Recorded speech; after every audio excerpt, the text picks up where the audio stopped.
Okay, indicators staying on solid. So if we turn that on, it's flashing a bit now, this one.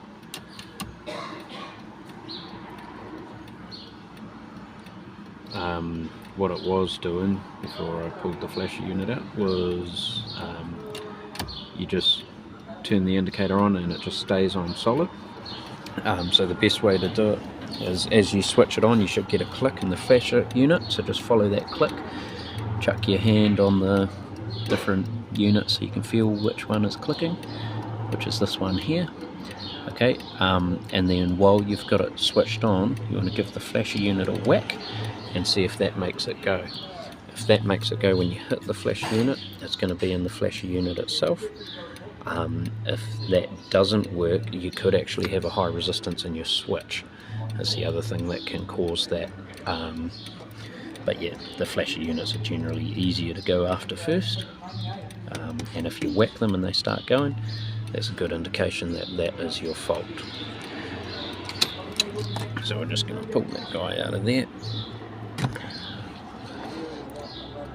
and we can see some black marks around some of the edges, which is another indication. We'll pull the cover off and give it a smell, see if we can smell any burning in there, and then we'll chuck a new one in. Okay, this is the flasher unit with the cap pulled off, and if we smell it, there's a definite burnt smell in there, so pretty confident that this is our problem.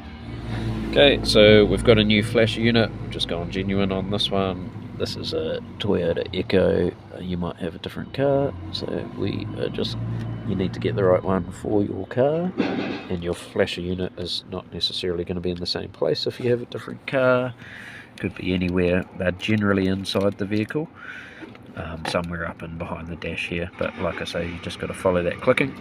So we'll chuck them in, indicator on, flashing properly both ways, and what you want to do is just leave the indicator running for a bit, because what you will find is, as these faults start to occur, what will happen is it'll flash for so long and then go solid just as the flasher unit heats up.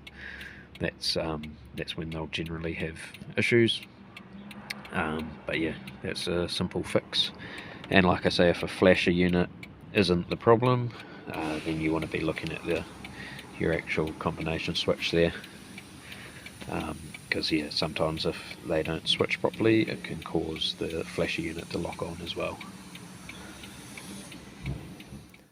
Okay, I hope that has helped you out today. Don't forget to click the like button and also click the subscribe while you're there. We've got a bunch of diagnostic solutions and tips and tricks for professional mechanics like ourselves, and also for the serious DIYers at home. So click that subscribe and the bell so you get notified, and we will see you in the next video.